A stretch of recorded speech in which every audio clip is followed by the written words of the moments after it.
they could have a roommate, but the reason why, this is part 2 of Finance Nation. I don't know how long I'm going to talk, because I used up all the space on my last video, on my last one, Finance Nation. So this is part 2, but so I was tying it up with an analogy for, the politics, giving credit or blame to one political party for an incident that occurred, that's occurring right now, and I give credit or blame based on what they were complaining about or giving credit to was based on something that happened in the past. And so basically, it's like saying, instead of saying green as to red, as oranges to black, that's Christmas and Halloween, then we would say, green as to red, as elephant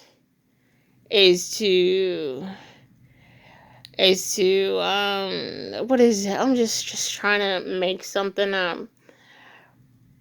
Elephant is to purplish, not even purplish. Elephant is to non-living object. So the analogy of the smart spreadsheet and the analogy of, would you say something to someone who is caring? And it really hurts my feelings. It hurts my feelings when someone snaps back at me for me doing my job. And so,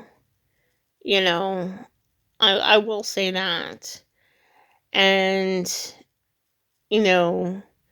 to be as the sincere, I was a very sensitive child growing up, and to be a sincere person that I am, and just to, gotta go next customer, just, there's a few hours left of my shift, so, I can't fret about a crappy attitude that I just got from one customer on whatever issue that they're having, regarding any event. But anyway, I don't know why I said that. That was irrelevant, but to what I'm talking about. But this was part 2. If you want to listen to part 1, I posted that.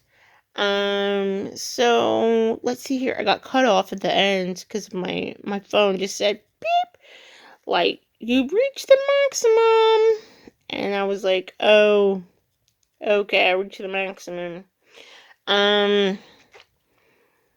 So what I was getting into was the caring and the consideration that when you're talking to someone and their attitude, that last half hour, their attitude, and how they get sort of character shot. Like, if basically if you disagree with someone on something, I could be getting character shot with you right now. You'd be like, you mean to tell me if you disagree with me that shoots my character with you? I mean, I don't want to hurt your feelings and be like, if we were talking, but if that happened with me, I'm saying that probably I'm not the only one that is potentially like that. Again, that is you talking with, getting close with necessarily a stranger and a new person in your life, and sharing them like intimate, like sensitive information. So, and so when you go about people, and so what I mean by my other politics, like what I say, because I said in the part one, I said if you listen to some of my podcasts, what I'll say is I'll try to say down the middle so that you don't know, what side I really lean towards. And I'll give you an example. So, in one of my early podcasts, I think I mentioned both Republican and Democrat will say their argument is that they care. They each say they care about people. And, you know, um, you know, one side will say they don't care about the other side will say, no, y'all don't care, no, y'all don't care. But each side will say, no, they care about people, and that is why they are for or against social programs. They want people like, who is it? I'll go with the Republican Party for no reason, but just gonna go with them. They will say, we want people to lift themselves up to become rich, and they will be motivated to do so with lack of social programs and opportunities they create for themselves because they will be motivated. And then, the liberals might say, no, they are already motivated, they're already working hard, they're already having a scarcity, and they need more money, more subsidies. And if we care about them, we will provide for them so that they do not suffer without. In the current meaning, so, and then that thereby they can build their own abundance from there. And from there, the arguments continue. Let's see if I can argue both sides. So, the conservatives might say, well, maybe, and I'll say that. The conservatives say, well, they take the social programs as they rise up, and it's a welfare cliff, and so they quit fighting, and they get back in the system. Now, what the welfare cliff is they basically get like $1 an hour more a week and lose almost all of their benefits. Or like, I don't want to say $1 more an hour. Let's say $1 more an hour for a total of $40 a week on a 40-hour work week for $160 a month. And then they were collecting $300 a month in food stamps. So now they're going to get, if they have any, will be maybe between $20 to $30 a month in food stamps. So they're losing more a month in food stamps than that. And then if they were on subsidized housing, their rent goes up based on their new income. So now their rent's going up. They might lose their cell phone assistance. They have to reapply for that possibly. Their utility assistance, and their that's the electric, and their internet assistance. And this is all coming at once for fighting for getting a pay raise of $1 an hour. So many of them, they will go back down maybe to part-time or look for another job to make less than where they were at in order to get back to the benefits where they were at, because they know how to make that work. Some people will go part-time.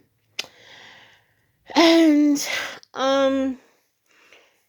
because of the welfare cliff, that takes them off. And that is discourages them from fighting on forward and forward and forward. And they say, well, the liberals say, well, they took away the food stamps a little bit, which is the way it's supposed to work. And for someone who's on all of those subsidies, then they probably shouldn't have lost a bunch of them. They probably only lost one or two, and they're still in the system. They can fight their way out, and they do need more. And that's why there is the welfare cliff, and there is the welfare cliff. So they need more to assist them. They'll say they need more to assist them. To build a system that will teach them to climb up and with more benefits that can assist them to take it down much more slowly. But what you start to have there, I think, then people start arguing back and forth and so on and so forth. So that's my dilemma. I just try to argue both sides sometimes, and this was not having anything to do with subsidies. This comment, it was something completely different, and so I was just like, okay, that was so appropriate. You're going to say that within like an earshot of me, and you don't know what side I'm on. People, they do think whatever they think, they'll say it whether they know what type of person you are or not. They can classify you one political party or not because of your job or your skin color or your gender, and sit there and say, oh, they're probably one political party and it could be completely the other political party. So it's really, with me, it was the political issue, and it's also sometimes making something a political issue out of something that's not political, or really taking, yeah, that's what it was. It was making, it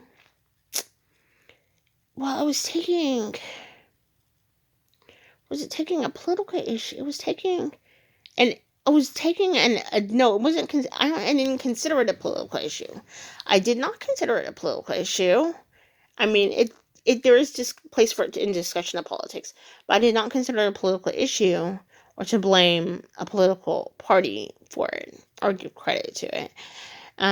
So that was one thing, but that is in itself, and I just provide great customer service, and didn't say anything. My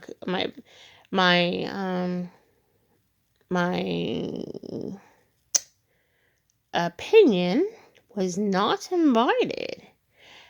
Had it been invited, then I just would have said it. So I invited myself onto YouTube and said, I'm gonna say it. Hey, there are things in this arena giving credit or blame to a political party for your success or failure, financially, educationally, or whatever. What the heck? That does not draw the line. No way.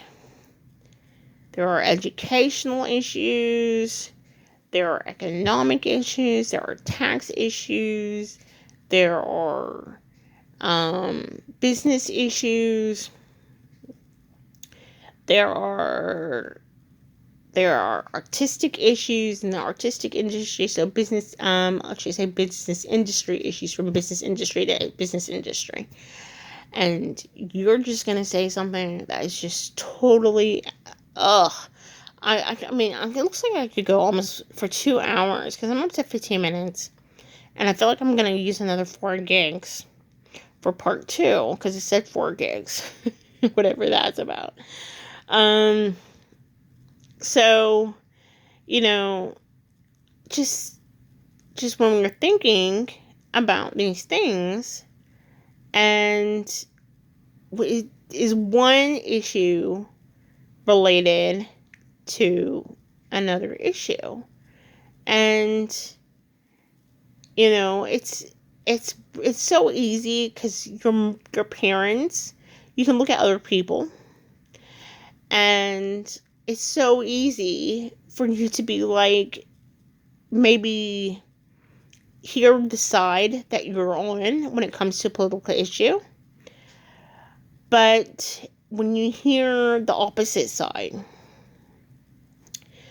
and literally take a full-on argument and hear their whole argument, and you start to recognize when, I don't want to say it's hereditary, but there are there are there are influences in your life where you're like, oh, were you raised liberal? Were you raised conservative? Were you raised conservative? Were you raised liberal? And there are people in the media, financial media, whatever, that were raised a certain way. So they lack a little bit of credibility with me because it's like, no, I don't know what you really feel. I can't trust that. And I don't trust them. And that's unfortunate for me. And I find even dislike me a little bit because you're like, oh, she doesn't trust me. Because you're like, you might feel like I don't trust you, but to actually take the time to discover, you're not going. Every individual is so individualized that we wouldn't agree and just spit out every single thing redundantly that our parent necessarily said um, in a topic or issue regarding politics. We just wouldn't. And so to actually take the time to explore that and say, okay, how do I feel about something? And the most obvious that you can find this way, some of you can take religion or God, and you're like, if your parents had not introduced you to God, and luckily for you, you did not reject God. But if you were like, oh, if you were to reject your political party, would that be like rejecting God to you? No. If you're religious, that's not it exactly. But to some people, that is such indoctrinated because it was brought up and the same, like, this is what you believe, this is what's right, and it's brought up as what is a conscious thing on both sides of the alley, on both sides of the the Democrats and the Republicans and Democrats. They both say, we are right because we have a conscience, and we care about people, and that we're right. And so this was absolutely horrid comment, you know. Um, so, and you know what? I think it was really ugly to say that because, like, you don't know if I agreed with you. You don't know if I disagreed with you. I said I disagreed, and I did, but you don't know I'm not saying what he said. And so, you know, um, eh, you know. And it depends too, because I'm still young to some people. And had this did appear to be an older gentleman. Had he been younger, might I had said something. And that's something else too. If you're just gonna disrespect me because you feel like I'm younger as well, and just say that, um, you know, what kind of comments should I take up for myself for? What kind of comments should I not take up for myself for? And my beliefs for? Um, I don't I don't think that my at the because of certain circumstances, I would get, like, my job wouldn't be at risk or anything, had, as long as I didn't curse at them, or, just really wasn't totally out of line. But um it was just like, what the heck. um so I know some people are more brave than me, that are coworkers, that have said stuff. Not necessarily in the context of politics, but just in the context of, you know, not taking, I wouldn't even say, well, that's just, well, I'm not gonna even say that. That sounds terrible if I said that. Well, I'm just really good at customer service, or I'm really good at customer service, or they are really bad, or a combination that just makes me look phenomenal, huh? But I just feel silly hanging on here that this is the first time I have a part one and part two. Even with my podcast, I'm just like so infuriated. Um, so thank you for your time. I feel like I could go over again, because I've got like 8 minutes left, before this thing like beeps out on me. So peace out, Finance Nation. December 30th, 2022. Finance Nation out.